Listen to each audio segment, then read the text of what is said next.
What can 160 years of experience teach you about the future? When it comes to protecting what matters, Pacific Life provides life insurance, retirement income, and employee benefits for people and businesses building a more confident tomorrow. Strategies rooted in strength and backed by experience. Ask a financial professional how Pacific Life can help you today. Pacific Life Insurance Company, Omaha, Nebraska, and in New York. Pacific Life and Annuity, Phoenix, Arizona. The wait is over. Dive into Audible's most anticipated collection, The Best of 2025, featuring top audiobooks, podcasts, and originals across all genres. Our editors have carefully curated this year's must-listens, from brilliant hidden gems to the buzziest new releases. Every title in this collection has earned its spot. This is your go-to for the absolute best in 2025 audio entertainment. Whether you love thrillers, romance, or nonfiction, your next favorite listen awaits. Discover why there's more to imagine when you listen at audible.com/bestoftheyear.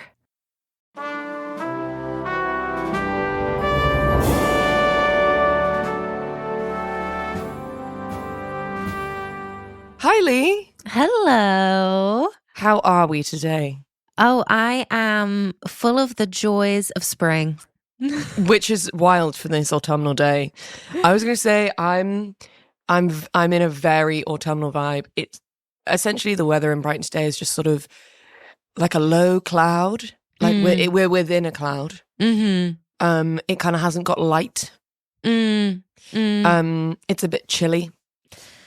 I went for a lovely Christmassy walk around Cambridge yesterday. Oh, lovely. Which I've only ever been to Cambridge. My girlfriend is from Cambridge. I've only ever been there for my Cambridge interview when I was 17. And then for one stand-up comedy gig. So I was in the city for about 3 hours and then went back to London. Cambridge is a gorgeous city. Also, we walked around my girlfriend's school so she could show it to me. And Fi, I have major news for you. Yes. You recall the book In Memoriam? Yes. I think that was based on Lizzie's school. I could cry. We literally mentioned the book like the other week on the podcast. Yeah, we were having this whole conversation about how her school had sent off so many young men to World War I. And I was like, and she was like, yeah, it used to be a boys' school. And I was like, are you kidding me? And the world aligns. That's amazing. yeah, Cambridge is such a lovely city. it's gorgeous. And I also feel like it lends itself to Christmas in a big way. I have to say, Lizzie fully admitted to the fact that she was kind of giving me the soft sell on us living in Cambridge at some point. And I think it was successful. Yeah. The thing is that you and I are both very impressionable to aesthetic. Yeah.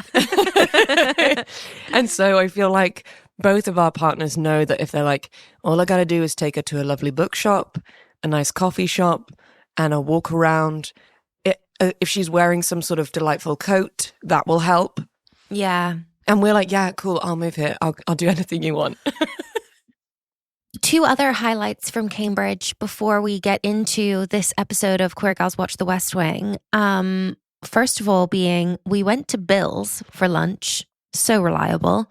Mm-hmm. And our waitress, when I went to the bathroom, asked if we were together. And Lizzie was like, yeah. And she was like, you guys are so cute. Are you uni students? Oh, no, but thanks for the compliment. Yeah. And Lizzie was like, we're actually like 30. And apparently the waitress was like, oh my God, you guys look amazing. Cool. Where is this Bill's? Because I think I need to feel good about myself.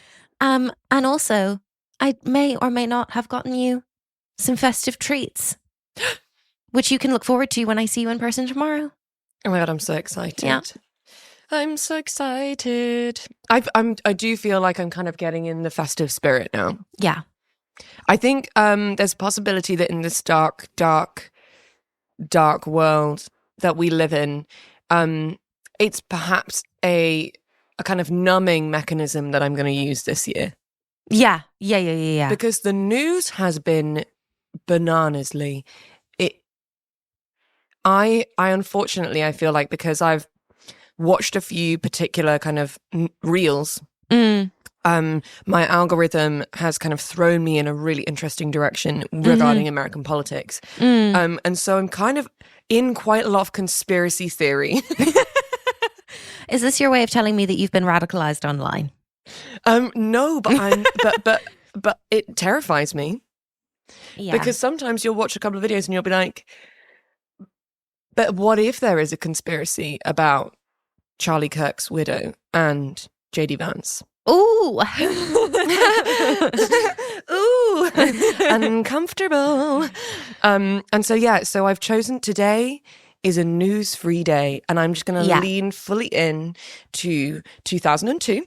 Yes. And to the Bartlet administration, an administration I can trust and rely on, and to an episode of this TV show that, quite frankly, is one of the most phenomenal episodes. Now, I'm not saying this because of its content. Nothing really happens. I'm saying it because we are being given what we deserve in this episode. I agree. What us, and by we I mean the queer gals, Leigh and I. I watched this episode and I kind of felt throughout like it had been written just for us. Yes, with one notable exception, which we will get to. Yes. Oh, yeah. Couple of little stumbling blocks along the way, but there's a kind of major clanger for me, but I'm willing to look at it as an episode of two halves. An old friend is going to rear his ugly head. Shall we jump into the episode recap? Yes. This is season 3, episode 15 of Queer Gals Watch the West Wing, and we are watching Dead Irish Writers, a title that had me titillated, Fiona. And the thing that I will say at the top of this episode is now when someone names an episode Dead Irish Writers, I was like, ooh, cool. We're going to be getting into maybe like the kind of like relationship between America and Ireland, which is famously quite a special relationship. We might be getting into literature. We might be talking about Jed's library. There's so many things we could be talking about. There's so many avenues. One might expect to speak to an Irish person. A single one. A single one, maybe. And alas, that does not happen. Dare I say, I was preparing myself for a questionable Irish accent. That's what I thought we were going to be discussing this episode. Me too. I was preparing for some like famine stories. Perhaps someone, if any of the listeners have watched Dickinson. So good. The Dickinson's like housekeeper has possibly one of the worst Irish accents I've ever heard on screen. The actress is amazing. She brings that character to life. I love that character, but the accent's crazy. And so I was kind of expecting something like that. Alas, we did not. But we did get many other treats. So shall we dive on in? Please. In the previously on, we're kind of heading straight into like Abbey Bartlet's medical malpractice giant hair era. And I'm thrilled because I was concerned that the storyline had been kind of forgotten about by Aaron Sorkin, had been kind of sent to Mandyland due to other concerns in the season. And it feels too juicy to throw away. There's so much possibility for drama here. Yeah. It also raised the question, will the cast be off? Are we still going to be wheeled around? Are we recovered and walking? So true, so true. And I was rewarded 100-fold within the first couple of minutes of this episode, which is that we open in the Bartlet's bedroom in the residence, with Jed Bartlet just reading the paper, doing the crossword, and Abbey Bartlet just slinking around in a little 2002 brown, ruched to high heaven. Gown. The ruching, Lee, the ruching is a lot. The ruching is very early seasons of Say Yes to the Dress, when they were constantly trying to sell American women on the fact that ruching was slimming. Yeah, which it's not. I mean, she looks amazing in this dress. She looks incredible. It is also tailored to her body. Yeah, impeccably. It's hugging every curve. Yeah. But it is brown, which is a sin. in my opinion. Just like that particular shade of 2002 brown Yeah. The only saving grace is that there wasn't an aquamarine element. And what I will say is, I think like her hair and makeup is stunning. Yeah, gorgeous. And the hair's not as big, which I prefer. Now, they're late for something. And Jed is just doing the crossword and Abbey is faffing. And I really enjoyed seeing this aspect of their relationship. I thought that was lovely. Now, I would love to discuss one line with you.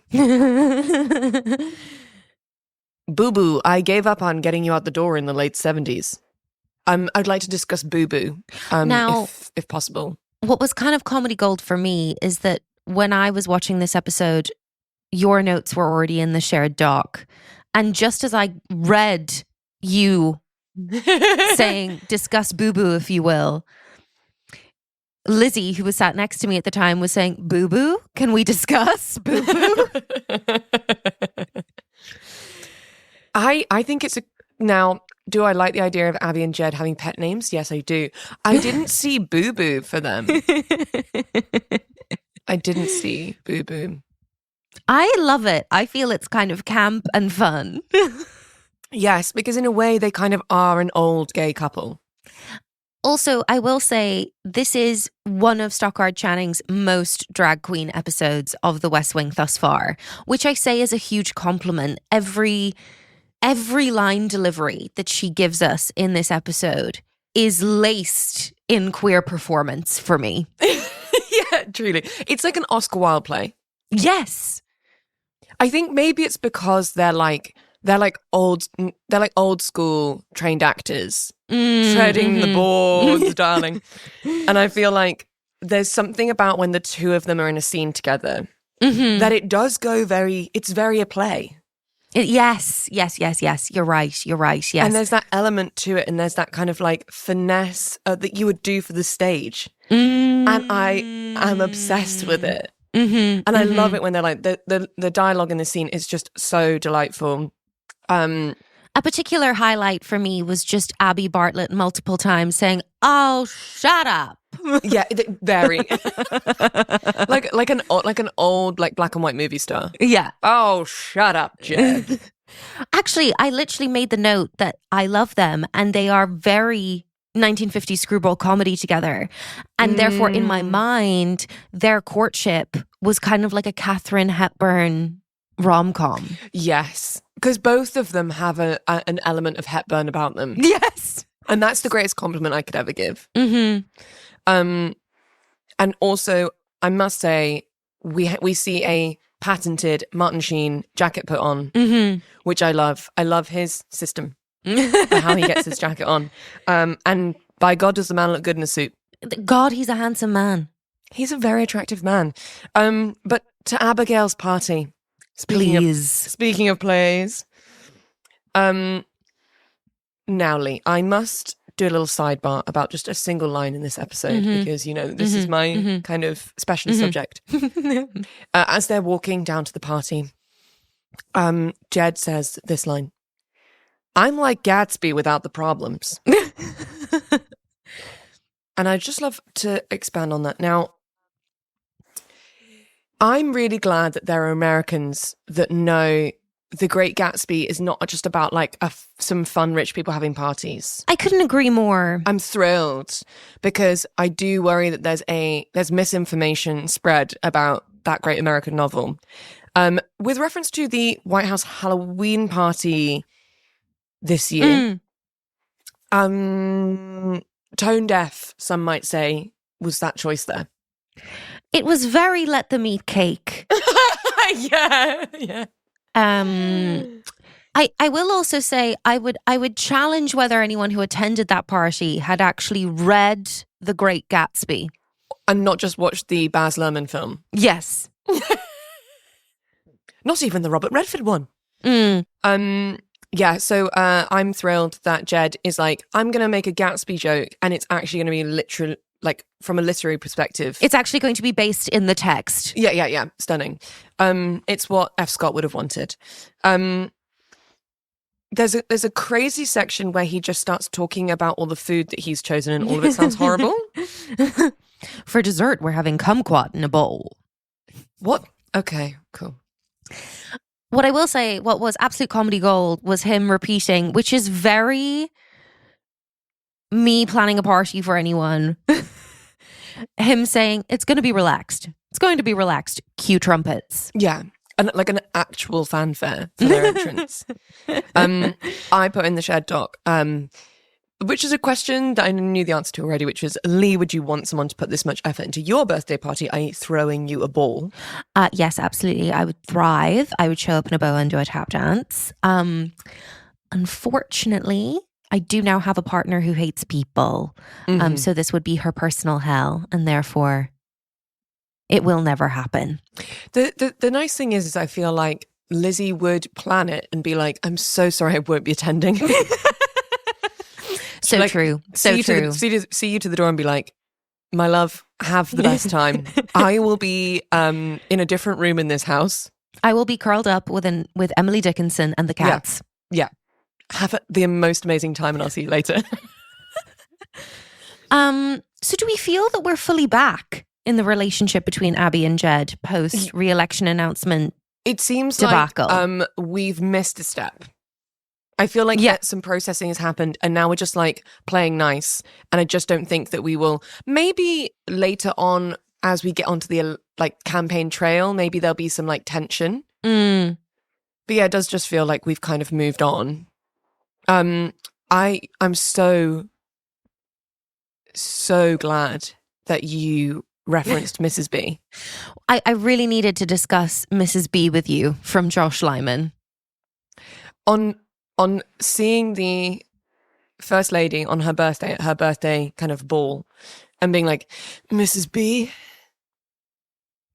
happy birthday. Happy birthday, Mrs. B. The man's fucking crazy. Also, like, him and Amy are like all over each other. It's fucking disgusting, and I can't wait to talk about it.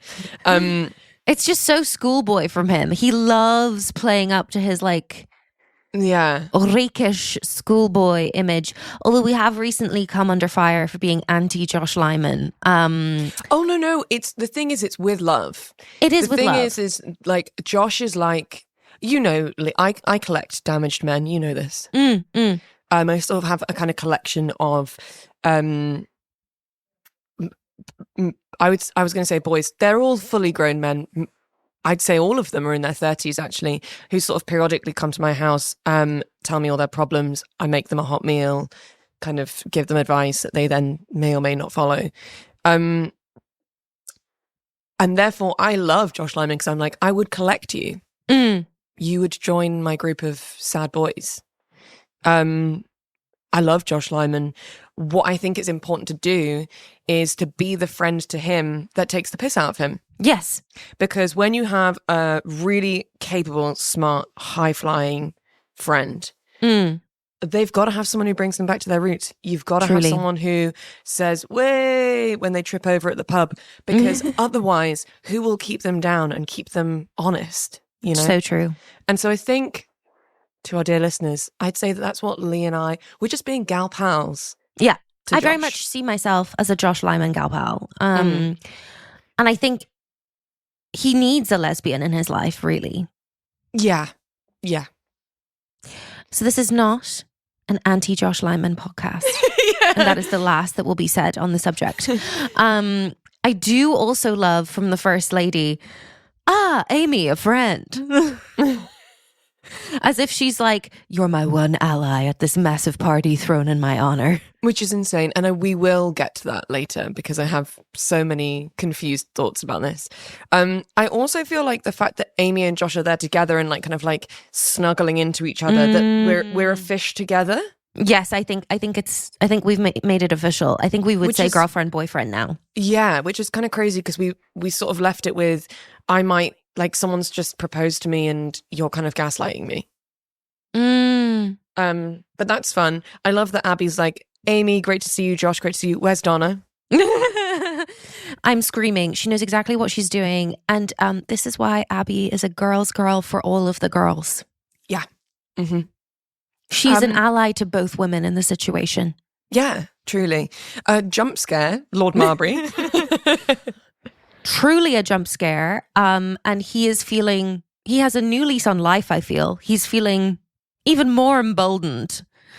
I think his first line is like, Abigail, your breasts look magnificent. Which they do. Never change, John. It's just phenomenal. The actor who plays Lord Marbury is phenomenal and is just having the best time. And I feel like as a gay man himself, it's just kind of like there is an element of camp to it. I think the important thing is that he's playing it gay and therefore it doesn't feel like sexual harassment. No, it's interesting because he says deeply sexualized comments about Abby throughout the episode, but at no point am I like, don't be in a room with him. No, it doesn't feel threatening in any way. Yeah. In fact, at one point, I believe he asks to grasp Abby's breasts. Yes, he does. And I think he says that to Jed. And then we hit our first little bell ring of reference to the title maybe. Brendan McGann cannot visit the White House. At which point I was like, I feel a deeply uncomfortable sort of Anglo-Irish moment coming up. Yes. But onwards, because CJ Cregg is wearing honestly the most phenomenal dress. I fancy Alison Janney so much, but I'm afraid that I'm deceased and you will need to plan my funeral. At first I was afraid. I was petrified. Silver, sparkle, spaghetti strap, scoop, low back. Why does this cut of dress seem to no longer exist since the 90s? Yeah. Like the kind of boat neck, but strappy. Yeah. Just cut directly across the décolletage. I think it's universally flattering. It's so chic. Alison's arms look fucking amazing. Like, you know when someone's like moving, but like this is like a little like the pop of muscle definition is so sexy. I'm gonna drink a sip of water and then I'll be fine. Also, we get like a very brief flash of Margaret's outfit, which is also phenomenal. She's in like a halter with an updo. Yeah, gorgeous updo. We are kind of robbed of seeing the full dress from Margaret. At this point, I wrote in our shared doc in all caps lock, this episode is a gift. Truly. And it to be honest, it has been one that the wingnuts on our Patreon have been excited for us to watch. And it became clear very quickly why. Yeah. We have there's like a Sam Seaborn storyline, which I'm kind of low-key really not interested in. Yeah. But all I'll say is Sam is looking fresh. He is.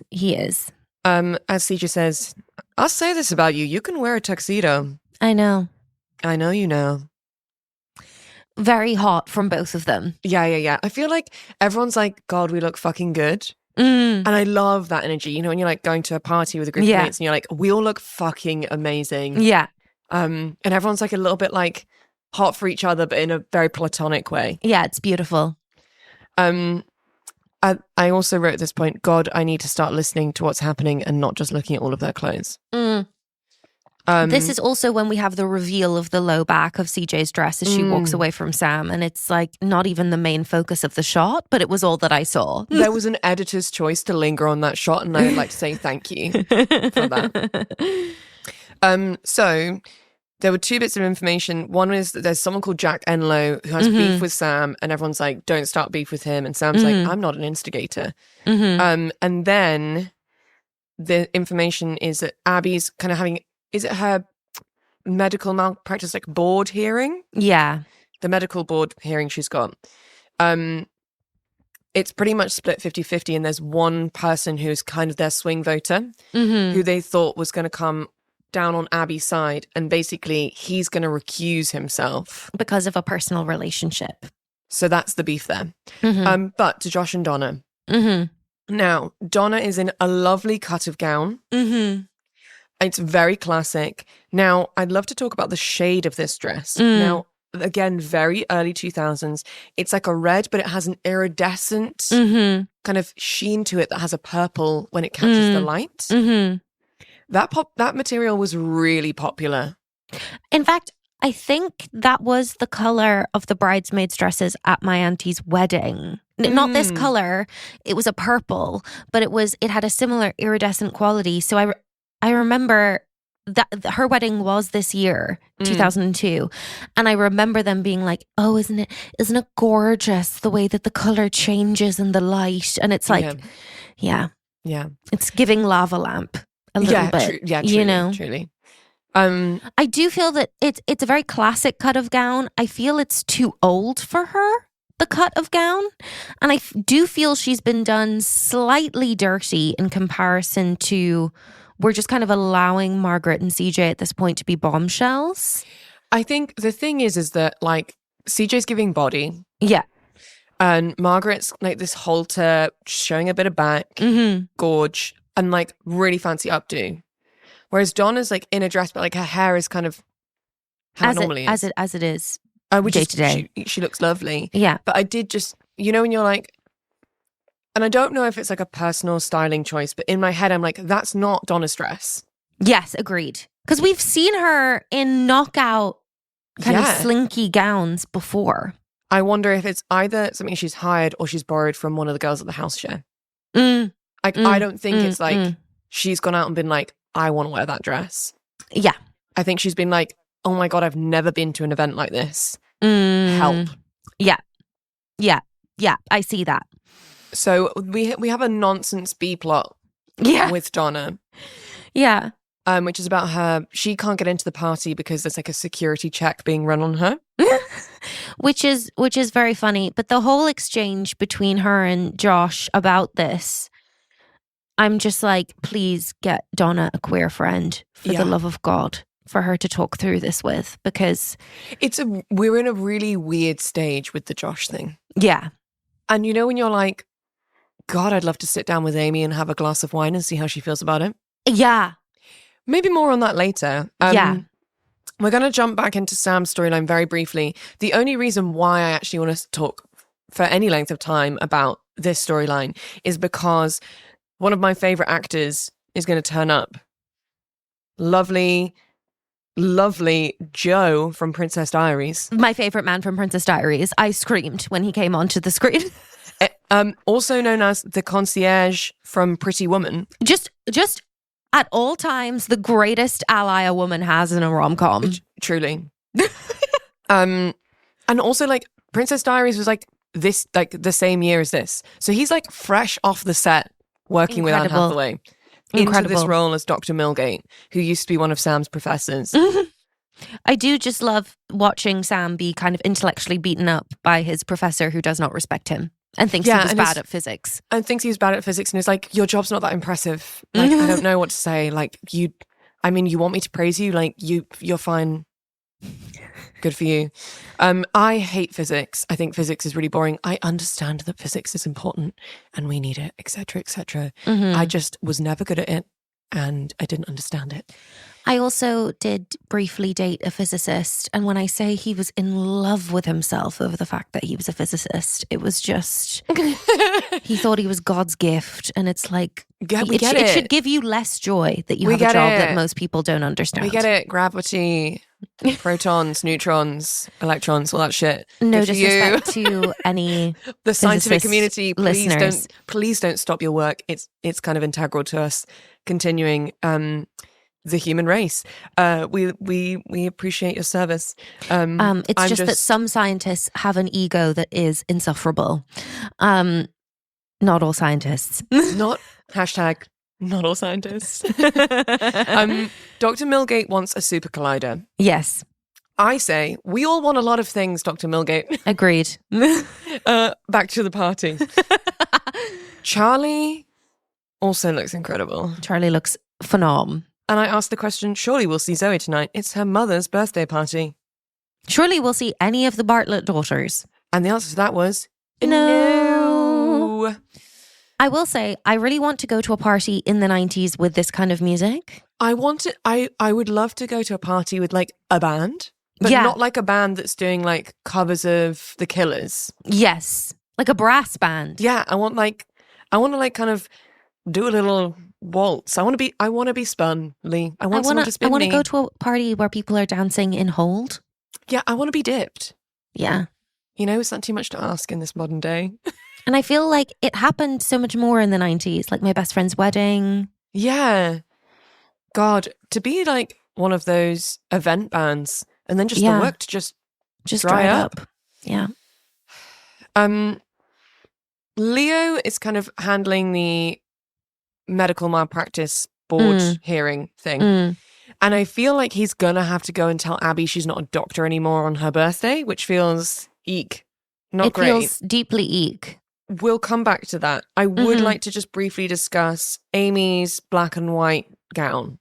Yes, she looks beautiful, but there is just something about the combination of the cowl in both front and back, combined with the quite large print, that just makes it a touch mother of the bride. Yes. And I feel that we could have gone with a younger look for Amy as well as Donna. Yeah, there's just something about it I don't like. But I can't put my finger on it. I think it's the kind of tapestry-esque pattern. Yeah. Okay. Can we talk about how horny they are? Yes, we can.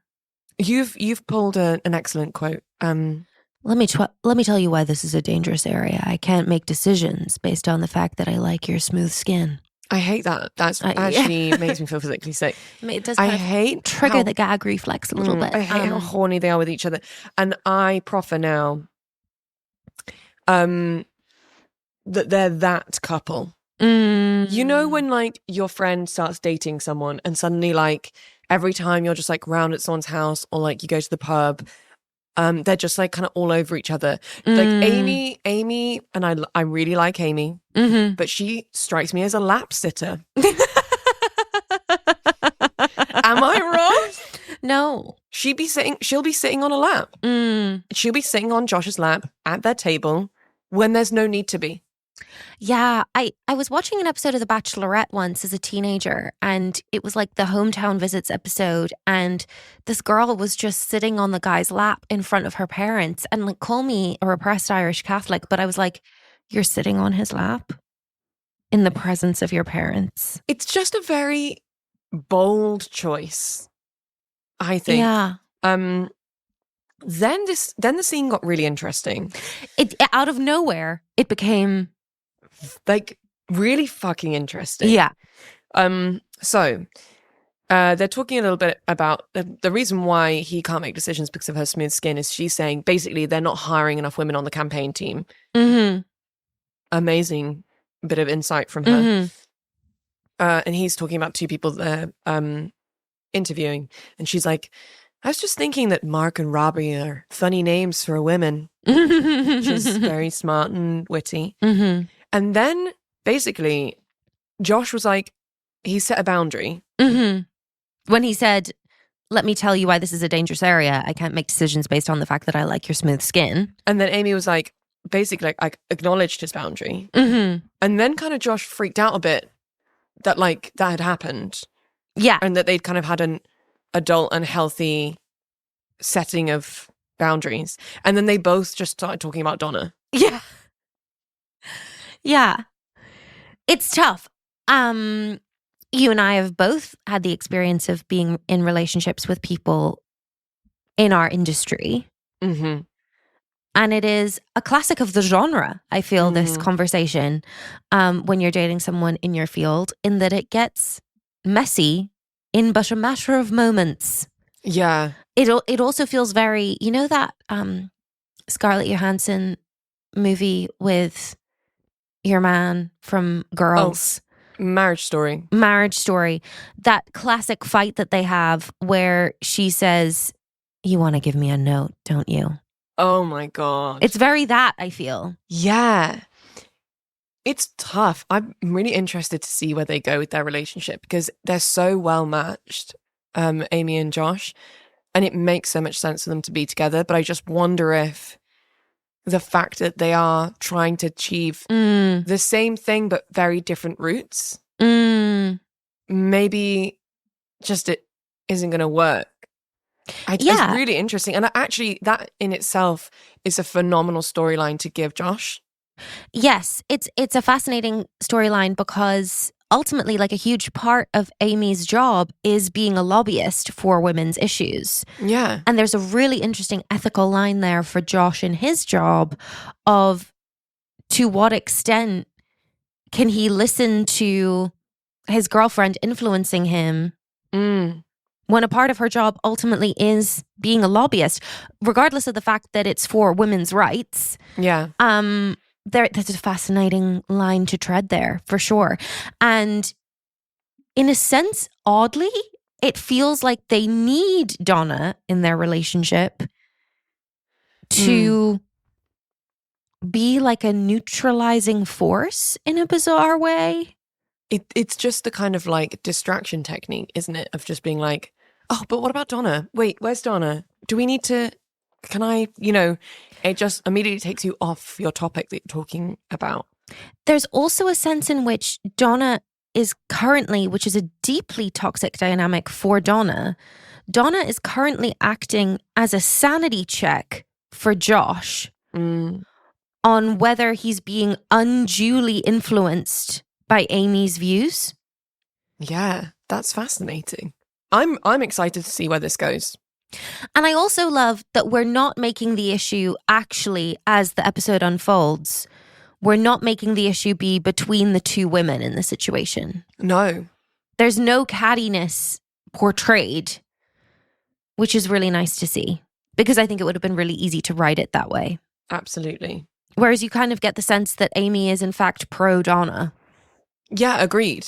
And Amy probably has quite a lot of opinions about the way that Josh treats Donna or how Donna is perceived by Josh, but she's decided it's not any of her business as his girlfriend to talk about that. And she also doesn't make that Donna's problem. No. She only ever brings it to Josh. Yeah. It's really interesting. It's really well written, their dynamic. Agreed. I'm afraid we're going to have to talk about Lord Marbury again. Yes, I do really enjoy the fact that he does insist on calling Leo Gerald. That is very fun. And greets him by saying, Gerald, old sock. I don't think I've ever heard an English person exclaim old sock, but do you know what? I'm going to roll with it. As an Irish person, it's a deeply fun ribbing of the English aristocracy by making him so outrageous. Let Marbury be Marbury. You know what I mean? I love that Leo's like, this fucker, I have not got the time, and just immediately is like, Toby. And actually a masterstroke to hand it over to Toby, because where Leo gets wound up, Toby just remains a constant. Yes, there's also an interesting dynamic at play there in terms of the fact that Leo is someone who is self-professed to have Irish roots. He did kind of dismiss them as being kind of the reason for his family having a history of alcoholism, which wasn't kind of ideal. Yeah. But there is something interesting there of giving Lord Marbury over to Toby as somebody who clearly allies himself with the Irish cause, but is not of the Irish that's interesting diaspora. This is where I had to like remind myself of my timeline. So this particular person that Lord Marbury is talking about is a member of Sinn Féin. Yes, I think it's fair to say that the person we're speaking about here, Brendan McGann, I think it's fair to say it's a stand-in for Gerry Adams. Yeah. Who would have been the president of Sinn Féin at this time. He was the president of Sinn Féin from 1983 to 2018. Yeah. And he was the representative of Sinn Féin at the Good Friday peace agreement. Right. So I think it's fair to say that who we're actually talking about here in the real world is Gerry Adams. That's kind of where I was thinking we were landing, because if we're in 2002, we're currently in Labour government in the UK under Tony Blair, and we're 4 years on from the Good Friday Agreement, like at writing and filming of the episode. So it makes sense that that's kind of that moment is what we're talking about. And Tony Blair did go on to meet with Gerry Adams, but that had not yet happened in 2002. No. Yeah. It's interesting to me because there's something deeply Thatcherite about Marbury, in my opinion. Yes. Like, he's obviously, he's always banging on about the fact that he works for Her Majesty, etc., which is fine because that's absolutely what he does. But there's just something very old school conservative politician about him. I'd also be interested in your thoughts, Fiona, on the fact that he doesn't reference the prime minister at any point, whoever that may be in the world of the West Wing. What he repeatedly says is the objections of Her Majesty's government. Yeah. And I think it's interesting that what he's actually referencing repeatedly is the crown, when they take a ceremonial role and they shouldn't really have a view on the day-to-day running of politics. No, I wonder if that is more with reference to the fact that the political conflict between Britain and Ireland is something that doesn't span just one government.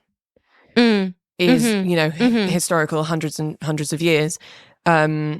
And so maybe there's something about it being kind of, he's kind of hitting a more like feudal note in that respect of it being more like a war. I also just think it's his turn of phrase. Yeah. And it's tricky for me. I think we're placing Marbury in a very like old school lordship, landed gentry kind of place. I really, really disliked when Toby was like, "Can I call you John?" And then Lord Marbury just listed all of his titles. That's not, for me personally, I don't feel like that's a good look. I also don't feel like that was a good look in 2002. Yeah, it's not a title is not a credential. No. It's something that you were given by birth. It's not an element of your CV, and it doesn't. No. I mean, I'm obviously speaking, as we'll get into, as somebody who's coming from a much more Irish perspective, but it shouldn't automatically connote respect. No, and then to like reel off your titles and then say a terrorist is a terrorist even if he wears a green necktie and sings Danny Boy. I was beside myself at that line. I as I was watching it, I was like, this is gonna get tasty. I cannot wait for Toby to school him. Yeah. Which is something that kind of did happen, but kind of didn't happen in a way. Yeah, it was giving no Irish need apply. It's giving where is the Irish character to help us. I just cannot believe that we had a full episode on Irish history and the idea of Sinn Féin, and somehow, respectfully, Toby is the one voicing the Irish perspective, and the person we have representing that storyline is a member of the British aristocracy. That was a misguided choice from Aaron Sorkin for me. For sure. And I think it's interesting that when it's come to British politics in this show, our representative has always been Marbury. Which I find really interesting. And I wonder if that will, I mean, the thing is like, it's 2002. It's like, was it 97 that Tony Blair? I think it was 97 he was elected. 1997 to 2007 he was prime minister. It's like, like him bringing in New Labour, and there's quite a big political change during that 10 years. And obviously, Britain was also involved in like a lot of international politics in quite a large scale. Yeah. And I just feel like I don't feel that in the West Wing. I don't feel the impact of that at all. And I'm just wondering if we will get that further down the line, because it does feel like we have this kind of cliched character who's come in. He's telling us about like the history of Ireland and Anglo-Irish politics. He came in and he taught us about the relationship between Britain and India. And I just feel like I'm interested why he's being chosen as a mouthpiece for British politics. You know, we talk about the special relationship between Britain and America, and I'm like,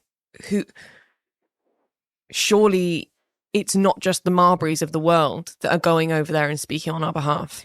I suppose he is playing the British ambassador to the US through this show, but actually we've not seen him represent British politics thus far. We've seen him represent the history of India and the history of Ireland. Yeah.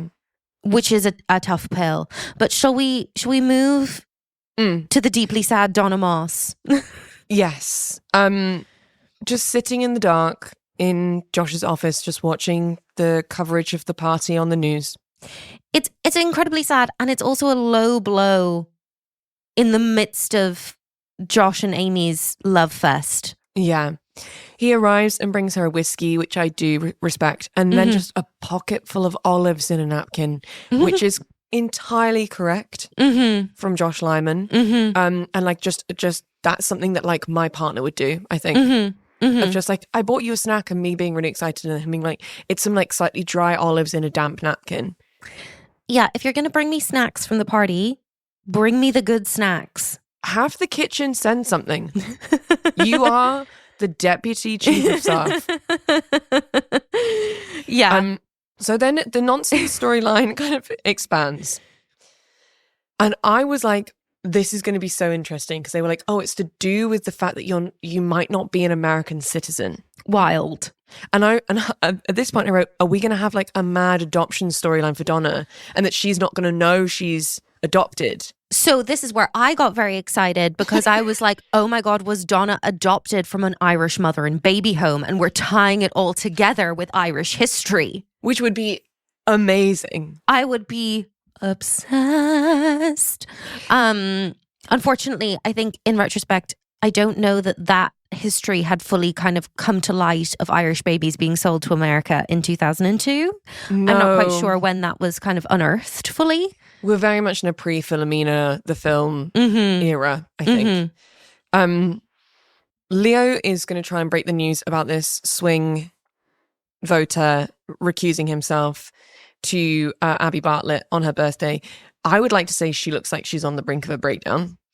She does. And I will say, though, like, Leo is exactly the right person to be coached by the night before you're about to be kind of given up for the wolves, because famously the man has been in the hole. Do you know what I mean? That's actually so true. I feel like if Leo was like, hey, here's some bad news and here's how we're going to deal with it, he would be the person I would trust implicitly. There is a sidebar going on in this episode, which is for the majority of the party, Charlie is outside with Jed, and Jed is just practicing his speech at Charlie, which seems no fun for Charlie, but is very funny. I've known my wife Abby for nearly 150 years. No, I'm not going to do that. She's not going to think that's funny. No, don't say that. So that's fun. Upon news about the recusing of this member of the board, Abbey Bartlet does the most amazing thing, which is she turns to CJ and she goes, Claudia Jean, let's get drunk. Yeah, it's iconic. And then like they like move through the tables, like grabbing bottles of wine, get to Josh and Amy, and Abby's like, Amy, want to come? This is the coven that I required in November 2025. The First Lady just invited me to get boozy with her. You don't think I want to write a book one day? Oh, it is incredible. Let's go, girls. We flash back to the physics story. I'm not going to stay along on this because I really don't think it's that interesting. But what I will say is Joe from Princess Diaries is just smoking a cigar in the West Wing, which I just think is hella rock and roll. Just indoors. Love it. And it is sad because I do love this actor. And if he was going to be brought into the world of the West Wing, I would loved it to have been for more of a juicy role, maybe a multi-episode arc. Yeah. But alas, we were robbed. He does get one of my favorite lines of the episode, which is Sam says, "You're not in any way a helpful person." I don't have to be. I have tenure. That was very funny. That was very funny. But to Toby and Marbury. Yeah. Now, I found this fucking weird. Yeah. So they're just at a bar, drinking, and just quoting dead men at each other. Which, in ways, is a very Irish thing to do. Yeah. And I also love that Toby is a James Joyce girly. Yeah. Loves that he has that quote immediately to mind. Really see that for him. I do actually see in many ways James Joyce kind of being an ally to the kind of Jewish plight. Yeah. You know? Yeah. So they kind of quote dead Irish writers at each other. And then they talk about why this particular individual shouldn't visit the White House. Mm-hmm. And everyone's kind of very speaking in code. And then, to be honest, I just found it a bit frustrating that we weren't like out and out just discussing what a situation, if that makes sense. Yeah. It felt very like, you know, secret handshakes and like whispered words. But then I was like, okay, but for 2002, is this actually quite an interesting political point that we're making? Yeah. I mean, I think it is fascinating to, in the context of George W. Bush's post 9/11 America, to be talking about the concept of we don't negotiate with terrorists with reference to why is it different if they're white? Yeah.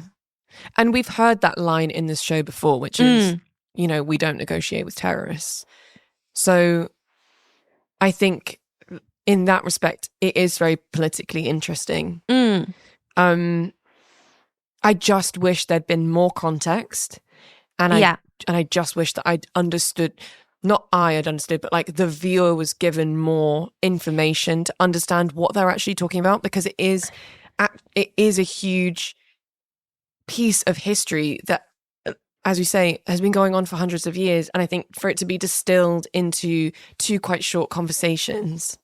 And it's tough because I think it's assuming a lot of knowledge about Irish history. And ultimately the person that we have summarizing Irish history yet again is a member of the British aristocracy, which is the wrong mouth for that history to be told to us from. Yeah. So I did think it was a really well acted scene. I feel I was left wanting. Yeah, and I'm like, if we're gonna get into it, like, let's get into it. Give me the whole episode. Yeah, just on that. It did feel a little shoehorned in, I must say. Shall we to girls' night? Yeah. So we're just in a room in the White House. We've got bottles of wine. We're on sofas. Shoes are being kicked off. Donna walks by and is invited in. Turns out Donna's Canadian. Very fun. Very fun.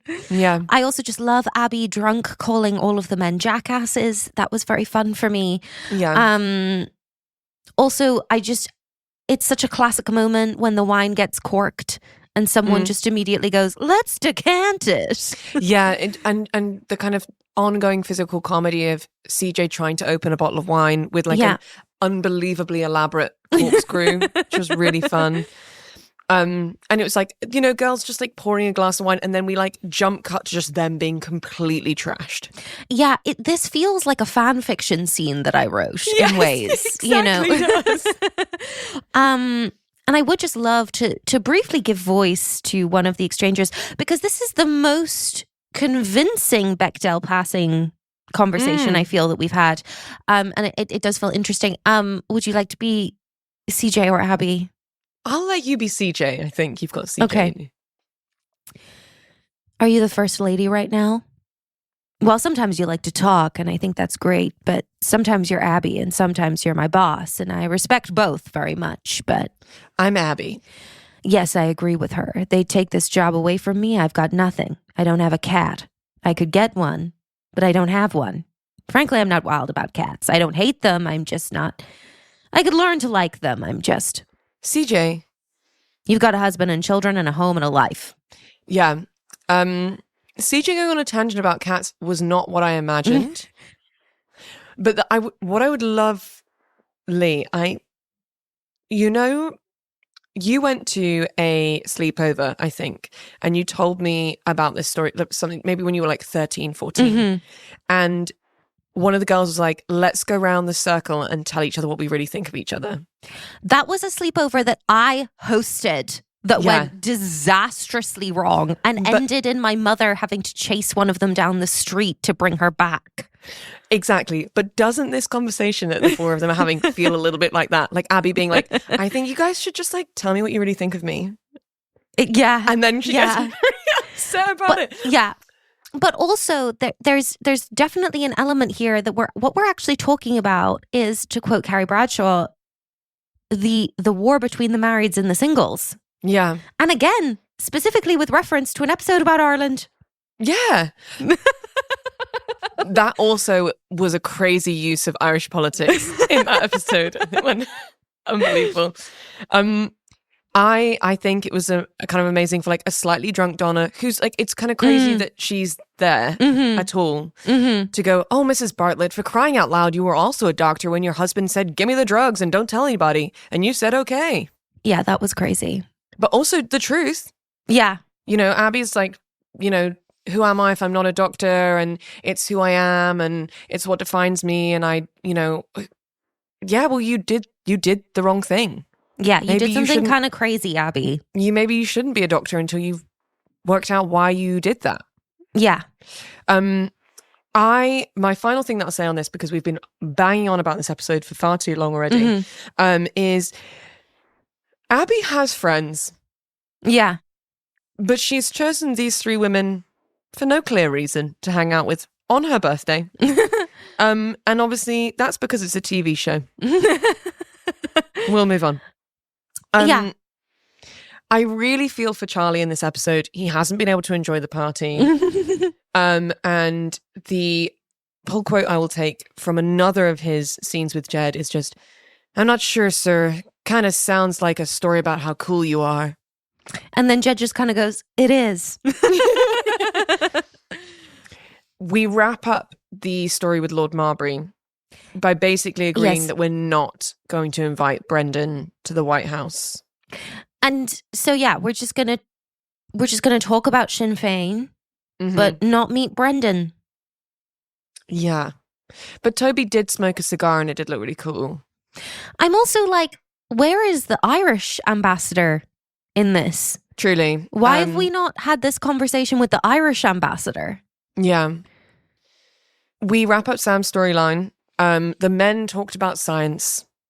He managed to convince this senator that he had beef with. Boring story over. To the party to close out. The trio, the coven, just standing, taking it all in. And a very fun surprise from Abby. May I, before we get to the surprise, which is kind of my last thought of the episode, there's a little moment between Donna, Amy, and Josh where Josh says, Donna, sorry, first of all, Amy. And it's like, stop, choose a woman to speak to. And then he and Amy talk about the fact that Amy had tried to kind of set Abby up to talk to him about hiring more women for the campaign team. And Josh says, I understand and I forgive you. And I was like, wow, someone's learned some therapy language. But also, I didn't love the way in which it was used. No, it's giving kind of weaponized therapy language. But there wasn't really much time to dwell on this because Abby had decided that her gift to Donna would be for the band, the full band, to play the Canadian National Anthem for flags to be raised. Yeah, it's very fun. But I'm also sad for Donna that she can now never be president. Yeah, but they did say that she could get back her American citizenship. But in order to become the president, you have to be born in America. Yes, famously. Famously. Then Abby and Jed kind of touch base. Jed has this really nice thing where he's like, look, I'm going to do this speech, but like, I just want to let you know that like, I love you. Yeah.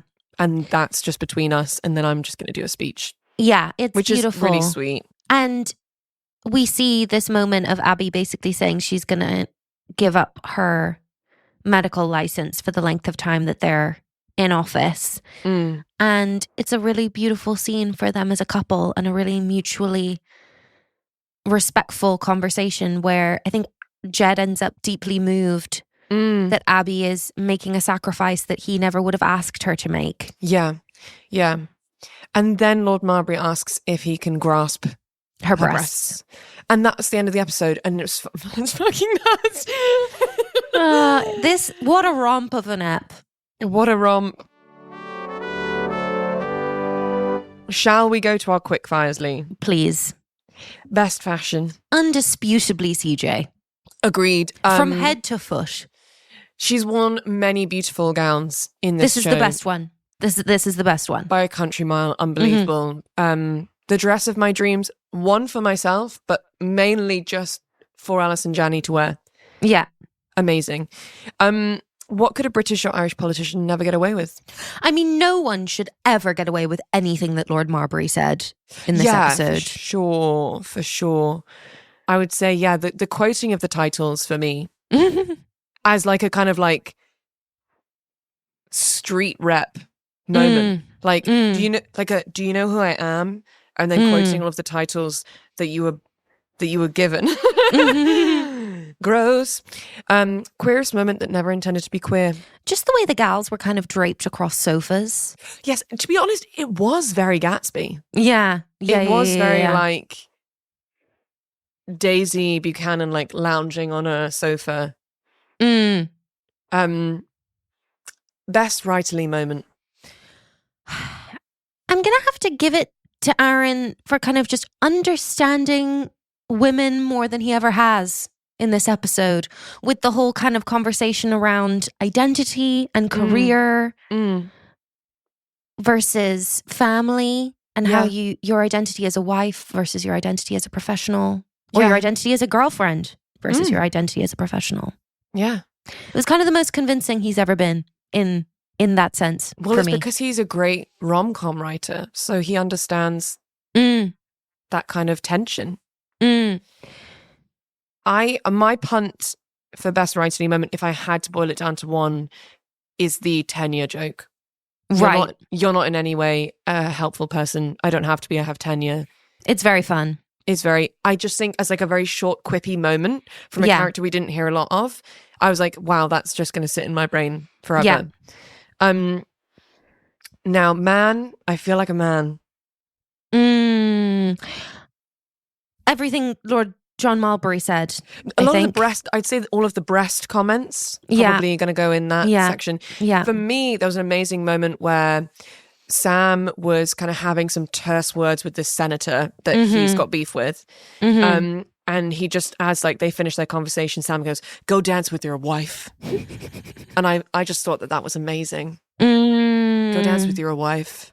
I'd love to be like in a suit and like say that to a guy I hate. You know? And Leigh, what was your proudest moment to be an American? My proudest to be an American moment in this episode was actually the Canadian National Anthem being played. Yeah. What a beautiful moment of multiculturalism. Stunning. We've talked for an extraordinary amount of time, mainly about dresses. Yeah. And boyfriends and girlfriends. So it's probably time to do something with a bit more weight and depth. Yes. So what are we going to learn about this week, Leigh? Well, I thought it would be good to hear about Irish history from an Irish person, myself. Truly. This episode. Also, we did have this request from... I believe our patron's name is pronounced Kasha, but I'm very sorry if that is an incorrect pronunciation. Please do let me know. But yes, this was a request for Dead Irish Writers look into kind of the history of the IRA. I'm mainly going to talk about the context for the IRA of the Troubles that people might be more familiar with. Yeah, that sounds good. Rather than the Troubles themselves. Because I think it's impossible to understand the Troubles without understanding what led to the Troubles. Yeah. Let's begin with the 1916 Rising. Let's start there. Absolutely. So during this time, we're in 1916. The world is at war in World War I. there is technically no organization that calls itself the IRA at this time. What we had was the Irish Volunteers, but they were referred to as the IRA as a shorthand by the media, by Sinn Féin politicians, and by the volunteers themselves. And it was the Irish Volunteers that was the organization that was fighting against Crown forces. Basically, what we have in 1916 is the Easter Rising, where the British Army and Irish Republicans who wanted independence from the United Kingdom were fighting in the streets of Dublin. The Irish Republican forces had seized buildings around the city centre. The Easter Rising was quashed within a week, but about 2,000 people were killed, including many civilians. Yeah. And ultimately, there's about a 700-year history before the 1916 Rising of British rule in Ireland, in which the Irish people had endured the Irish language being made illegal to speak, where gatherings were restricted. There's a whole history of what Irish people endured under British rule in Ireland, but not that many people were kind of just getting on with their lives, really. Then the 1916 Rising became the breaking point because the British response in Ireland to the 1916 Rising was so draconian that it had the impact of turning a majority of the Irish public to support the Irish Volunteers and the Irish Republicans. Because what happened was the British forces in Ireland executed 15 of the leaders of the 1916 Rising and imposed martial law in Ireland. Now, just to go into, we talk about in this episode of The West Wing, we talk about Sinn Féin. Sinn Féin was really like kind of a fringe organization in 1916, but the 1916 Rising was referred to erroneously in the mostly British press as the Sinn Féin Rebellion. There was crossover. The Sinn Féin was a Irish nationalist political party, and there was crossover in terms of some of the members of Sinn Féin were also members of the Irish Volunteers, but there wasn't like an official connection between those two things. That was kind of a case of mistaken identity, because there was a lot of groups kind of coming together at this time. But also in the aftermath of the 1916 Rising, because again, the British forces were not totally clear on what the organization was that had actually led the Easter Rising, about 3,400 people were arrested. And there were not public trials before the executions of the 15 leaders. They were held in private. And although a good portion of the 3,400 people who were arrested were released, about 2,000 people were sent from Ireland to internment camps in Wales. Many of them erroneously. A lot of them had nothing to do with the 1916 Rising. They were just picked up off the street.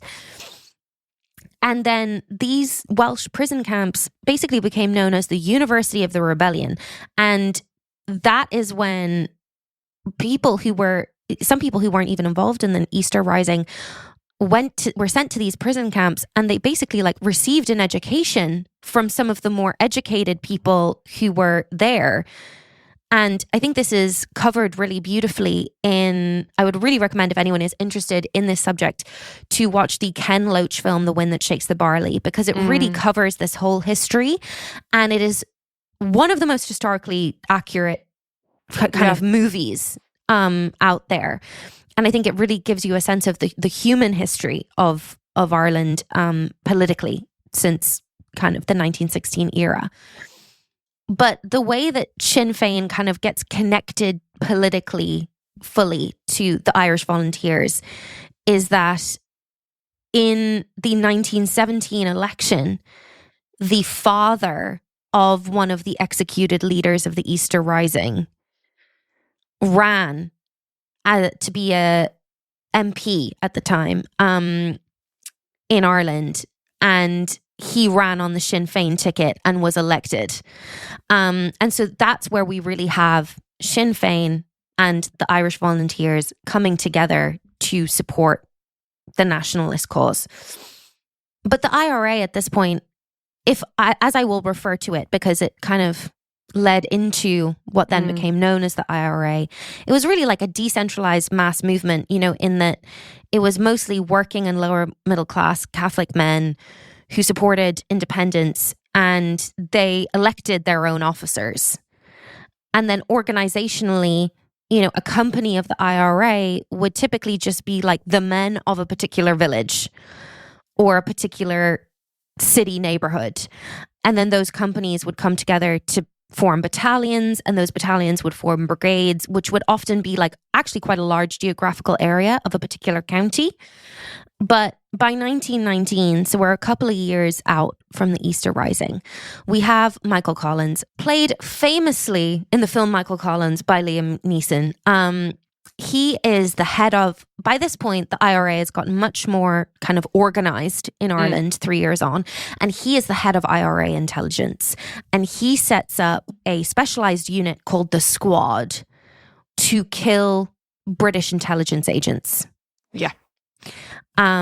Mostly nicknamed G-men. G-men were plainclothes policemen from the Dublin Metropolitan Police, who also had spies within the IRA. And basically, Michael Collins had this secret intelligence department that was really close to Dublin Castle, which was the seat of British rule in Ireland. But he was gathering information constantly from policemen, from clerks, from typists, from waiters, from maids in the houses where the British officers were staying, from bar staff, from postal workers. It was an intense operation. And he also had 3 kind of prized assets in that he had 3 double agents in the Dublin Metropolitan Police. Now, in kind of late 1919 and then into January of 2020, he successfully assassinates several important figures of British rule. One of them in broad daylight, British intelligence officer Alan Bell, who was in the process of tracing money back to Michael Collins at this time. And decades later in the Sunday Press, Joe Dolan, who was a member of Michael Collins's intelligence team, described the day that Alan Bell was killed by saying, Mick McDonald leaned over and asked in a very courteous way, "Are you Mr. Bell?" "I am," he said. But he did not get time to say any more before McDonald and Tobin grabbed him. People turned round, startled, as the scuffle started. Just at the corner of Simmons Court Road, we stopped the tram. "Your time has come," said Mick McDonald as he hustled Bell off the train. There was a frightened look on his now pale face. I pulled my gun and told the tram passengers, "Sit quietly there and everything will be all right." I jumped off and watched in case anyone should interfere. Bell was hustled to the pavement. He was released for a moment, the last of his life. Tobin's gun blazed, so did McConnell's, and Bell crashed down on the roadway. The killing of this man led the Prime Minister of Great Britain, Lloyd George at the time, to really clamp down and send in 3 hawks into British rule in Ireland, who were absolutely intent on defeating the Irish Volunteers. And it was at this time that these new leaders in Ireland, in Hammer Greenwood, who was Chief Secretary, General Hugh Tudor, who was Chief of Police, and Colonel Ormond Winter, who was the Director of Intelligence, they are the people who then put in place what became known as the Black and Tans. Yeah. Who were recruited from former British Army officers. And I do feel it's important to say that, a lot of these men who were the Black and Tans were shell-shocked soldiers from World War I. Yeah.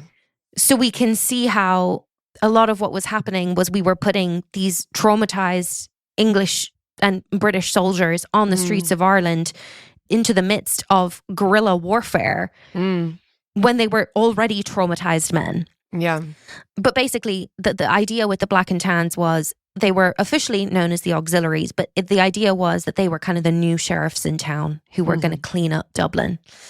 And that is really what started a cycle of Michael Collins orchestrating assassinations of key British figureheads in Dublin, with then retaliation from Crown forces that was increasingly extreme, which ultimately led to, by November of 1920, Michael Collins felt that he needed to take a huge risk to stop this kind of downward spiral into retaliation from both sides. And he decided that he would launch a coordinated attack. He would orchestrate the assassination of lots of key British figureheads on one day. And he decided that the best day of the week to do this would be on a Sunday morning when he could literally catch these men lying in on a Sunday morning. Which led to the first of several days that have been called Bloody Sunday in Ireland. It was the Sunday morning, the 21st of November.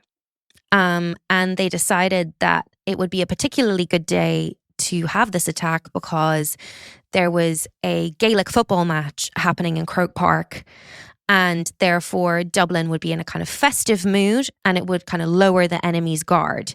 There were 50 targets at 20 different locations. Because there were so many targets, there was kind of a mixture of experience in terms of the people who were carrying them out, some of whom got spooked and didn't follow through on what they were supposed to do because, you know, obviously assassinating someone is as many of these men were kind of God-fearing men. Yeah. It's so not all of these attempts were successful. But as an example, at 38 Upper Mount Street, the squad is the group of Michael Collins's assassins who were referred to as the 12 Apostles or the squad. Vinnie Byrne forced Lieutenant Bennett and Ames at gunpoint to stand on a bed facing the wall. And he later recalled to the Bureau of Military History, Vinnie Byrne did, when the two of them were together, I said to myself, the Lord have mercy on your souls. I then fired. They both fell dead. So as I say, many of the actions didn't actually materialize because there was a mix of experience in terms of the people who were carrying them out, and some of the volunteers were just reluctant to carry out executions. Civilians also sabotaged some of the operations. At one Exchequer Street hotel, the porter refused to give members of the squad the room numbers of the suspected British agents, but ultimately 15 people were killed. And as the news of these executions spread through Dublin, the auxiliaries, also known as the Black and Tans, were furious, as would be expected. And basically, the organisers of the attack on Bloody Sunday hear that the Black and Tans are headed for Croke Park. And they frantically try and get the match called off. Yeah. Historian Michael Foley has said the idea alone to send police and military to Croke Park epitomised Britain's growing inability to govern Ireland in any sustainable way. But the idea was, in the auxiliaries, that an officer with a megaphone would stop the match and have people form lines to be searched. There was a link in that several members of both the Dublin and Tipperary teams were members of the IRA. But basically, what ended up happening was, again, we have Black and Tans who are tense from months of this retaliation, and also likely many of them suffering with PTSD from World War I, get spooked. And what happens is, rather than orchestrating a search of the crowd and the team, what they do is they open fire on the stands. One of the victims that day was a Tipperary player, Michael Hogan, who was also a member of the Irish Volunteers. But as historian Michael Foley goes on to say, The plan had no hope of success in practice. The police were already radicalized by months of fighting an invisible enemy. Now enraged by the killings that morning, when the trucks appeared on the bridge, the instinctive reaction among those on the street was to run. The sight of the trucks was enough to create conditions for chaos. 14 civilians were killed, including children and a bride-to-be, Jane Boyle, who was attending the match with her fiancé, Daniel Byron. When the police began suddenly firing on the crowd, Daniel and Jane ran for the exit. When Daniel felt Jane's hand weaken, he's quoted as saying, "My fiancé, who had hold of my arm, was shot dead." They were supposed to get married that Saturday, the following Saturday, and Jane was buried on the day she was supposed to get married in her wedding dress. Also among those who was killed at Cregg Park was 11-year-old William Robinson, who'd climbed a tree in the corner of the stands to get a better view. And as the trucks rolled onto the bridge outside of Cregg Park, he turned and looked towards the trucks, and a bullet hit him in the chest and knocked him out of the tree. According to Thomas Doyle, who was a ticket seller who went and picked him up from where he fell onto the ground, his last words were, "Take me to mother." And again, what followed the events of Bloody Sunday was martial law, including basically disabling the phones so that no phone calls could reach the outside world. And the cinemas and theaters were closed. Ultimately, it was kind of the tipping point. Bloody Sunday was the tipping point towards the ultimate success of the Irish volunteers in the War of Independence, but obviously at huge cost. And what I did briefly want to mention before we move on was the accompanying women's organization to the IRA, which has recently been getting more credit for its role in the Irish War of Independence, which is Cumnabon. And basically they were founded in 1914 as the female auxiliary to the Irish Volunteers, and their primary aim was to advance the cause of Irish liberty through arming and equipping Irishmen for the defence of Ireland. And ultimately, like, these women were on the front lines. There is no doubt about it. Yeah. They were dispatch carriers. They were arms smugglers. They were scouts. They were intelligence agents. And they also provided food and shelter to the men of the IRA. Again, this is very beautifully depicted, I think, in Ken Loach's film, The Wind That Shakes the Barley. Yeah, agreed. Ultimately, they were very effective as specifically arms smugglers because they were much less likely to be searched because the British forces didn't have female searchers, and they were much less likely to be stopped. One member from the Leitrim Brigade, Bridget Doherty, explained, "We could get through very often with dispatches where men would not have a hope. The enemy did not always have lady searchers with them, and then only in very limited numbers." And ultimately, the organisation expanded hugely in the summer of 1917 and into the War of Independence. And with the releases of the Bureau of Military History's witness statements in 2003, it became clear that the women's organization had a much bigger role in the War of Independence than it had previously been noted by historians. Peg Duggan summed it up for the Bureau of Military History when she said, "I and my sisters devoted every spare moment of our time to harbouring wanted men, carrying ammunition and guns for the IRA, visiting prisoners in jail, providing comforts for them, and carrying dispatches." Once the Dáil was established, which is Irish Parliament, in January of 1919, most of its secretarial staff was drawn from Cumnabon. And I think it's really important to note the importance of EAs to the Irish cause for freedom.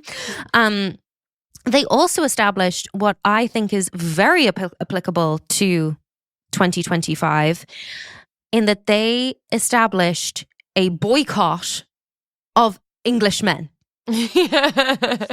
They basically launched a movement among Irish women to refuse to dance with or acknowledge or greet police in the street. And I found this incredible pamphlet basically urging young women not to consort with British forces. And I'm going to read from it because I think we could apply this to American Republicans. It's titled, "To Some Irish Women." And it goes on to state, "Soldiers of two armies are in our country. These armies represent two nations, one unjustly attacking the other. These nations have faced each other for 700 years. Foreign soldiers in Ireland have meant the same thing to our people from the first moment of English invasion. If you have an Irish name, if you are Irish born, if you belong to this country and it to you, you can only have one way of looking on and behaving towards the English army. We do not fear it, but we must ignore it. Men from that army, soldiers, black and tans, spies, try to mix among us. They carry the wages of their trade in their pockets. They will seek to enjoy themselves in our midst. They ask you to help them spend their money in making their time pass pleasantly. They care nothing for you or what may happen to you so long as they satisfy their need for company, intercourse, and enjoyment. And all the time, they're leading you to talk with them listening for information. There are girls in Ireland who, all unknowing, have sent men to be hanged by their thoughtless words. Every inch of this soil is holy ground. Will you who are Irish do this for your country and your own safety? Avoid all intercourse with English soldiers, whether in uniform or not. We know that all are not depraved, that in many cases we ask for a genuine sacrifice, but we do so because no good man can wear that uniform and fail to be responsible for the crimes with which it is associated in our country. If your friend is a good man, he will prefer to be shot, if that is the cost of throwing it off, rather than continue to degrade himself and his nation by wearing it. For Ireland's sake, give all your powers to work for Ireland's army, that it may continue to be worthy of the grandest little nation in the world."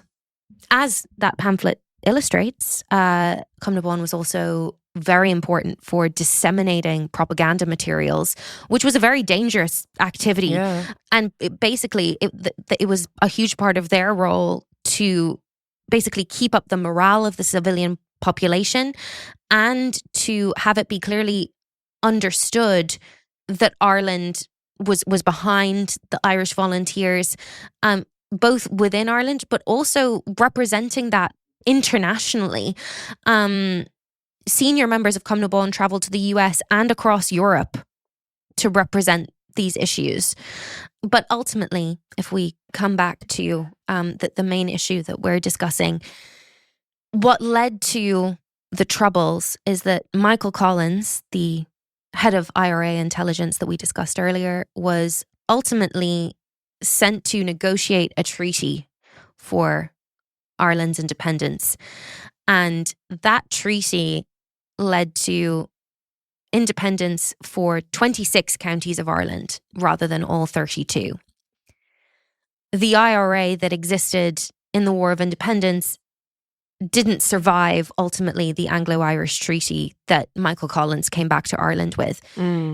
Michael Collins famously said that when he signed the treaty with Churchill, he was signing his own death warrant. Yeah. And he was ultimately himself assassinated. But it was that treaty that led to the Irish Civil War between the pro-treaty IRA, who became ultimately the Irish Army, and the anti-treaty IRA. My family, having been quite active in the Wicklow Irish Volunteers, and then in the anti-treaty side of the Irish Civil War. But the Irish Civil War was devastating because it literally split families down the middle.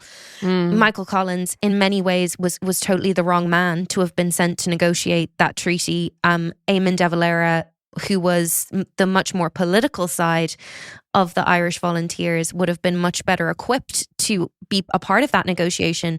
But he knew there was no way that he would walk away with everything that Ireland wanted. And so he sent Michael Collins to take the political fall. But then what we ultimately end up with is the anti-treaty IRA in what is now the Republic of Ireland ultimately losing in the Irish Civil War, and that fight continuing until the Good Friday Agreement in Northern Ireland, in various ways. So when we talk about the IRA in this episode of The West Wing. It's a deeply complex history, obviously, but it ultimately all comes back to the Anglo-Irish Treaty and the Irish Civil War. We could definitely do another study session on the more recent end of this part of Irish and British history. But I think with this episode and kind of mine and Leigh's review of how Lord John Marbury discusses this issue, I think it felt important for us to go into the kind of historical context. And, I think Sinn Féin as a party has been on a real journey even since 2002. And I think a lot of Irish people of my generation, of our generation, see Sinn Féin as a really important alternative to ultimately, since Irish independence, the Irish government has been trading power back and forth between Fianna Fáil and Fine Gael since Eamon de Valera in the 1920s. And ultimately, it's very difficult to distinguish the differences between those two parties. They're ultimately, both Fianna Fáil and Fine Gael are centre-right parties. And they've just been trading power back and forth. I mean, at the moment, they are literally in a coalition where the leader of Fine Gael and the leader of Fianna Fáil are trading who gets to be prime minister every 2 years. And that's been the setup for a while. So Sinn Féin is really the only voice of the left in Ireland. Yeah. They're the only kind of anti-establishment party. And I think if you're someone who's concerned about rent prices, if you're someone who's concerned about labor and workers' rights, if you're somebody who is concerned about the cost of healthcare, that is what Sinn Féin has come to represent in Ireland in 2025. Yeah.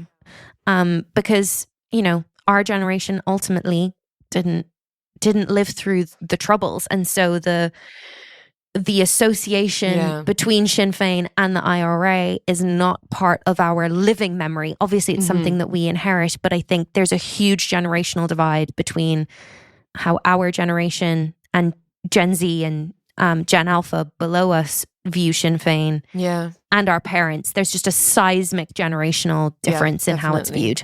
And I think ultimately there needs to be an alternative in Ireland to Fianna Fáil and Fine Gael, because absolute power corrupts absolutely. And they've just been in power far too long with no kind of discernible opposition. If only Lord John Marbury had said any of those things. Thank you, Leigh. Yeah. It's actually really fun to do a study session on something outside of American politics, but that has so many links to discussion points in the West Wing, and also kind of, presidents of the United States have been party to so many moments in the history of Ireland and in the history of the UK. It's quite nice actually for us to get to do a study session outside of America. So thanks so much for the request on that one. Well, what I will say very briefly is very recent news is Catherine Connolly was just elected President of Ireland, replacing the iconic legend Michael D. And Catherine Connolly, although she is an independent, she was endorsed by Sinn Féin when she became president, and she's very outspoken about a lot of the issues that we care about. She was a member of the Labour Party. She left the Labour Party in 2007. She's been very outspoken about Gaza. She is very outspoken about cost of living. And I think she's going to be a really interesting voice in international politics moving forward. I should mention that the role of the Irish president is largely ceremonial. They're not, they don't have a parliamentary role in Ireland, but I think she's a really interesting new leader. Yeah, and spokesperson for the country. And I think she's also going to make waves with Ireland's relationship with America. There's no doubt on that. Yeah. So I mean, it's a fascinating time for her to be precedent. Yeah. Yeah. Leigh, shall we come back next week, discuss another episode, and learn some more? Let's do it. And I hope, dear Wingnuts, I know that this is a favorite episode of The West Wing. And I hope that we weren't too, because I really did enjoy this episode. Me too, a lot. I really did. Like, so many seeds planted as well for all of our characters. And, you know, as we were saying earlier on in the episode, like, I am really excited for all of those kind of relationship touch point moments that happen in this episode to like bear fruit as the series kind of starts heading downhill towards its end. So definitely one that's up in my roster as a top one for this season. Absolutely. I'm really excited for the next episode. I'm just like, I'm on a roll now. Yeah. If you would like to help us out a little bit, because we love all of you guys that listen, a little review, a little rate and review does the absolute world of good. A recommend to a friend, a little drop of a recommendation into a group chat amongst friends would be amazing. If you're a Reddit guy or gal, you know, we love a little subreddit. I think we have a couple, but you know, it's nice to be mentioned on Reddit occasionally. Yeah. So I think a lot of Wingnuts are on Reddit. Do you know what I mean? Yeah. Yeah. Thank you so much. We're Queer Gals Watch wherever you get your socials, and you are totally welcome to email us queergalswatch@gmail.com if you want to just say hey. Yeah. We really love hearing from all of you. And if you're interested in accessing any of Leigh's study session notes or our kind of shared docs on each episode, you can join our Patreon. We have such an amazing community on there, and we're so grateful to everyone who subscribes.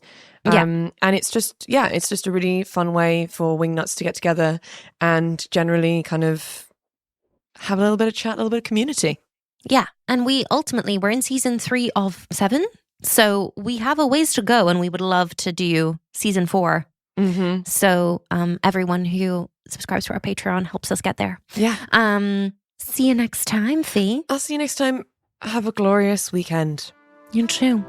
Bye-bye now. Bye.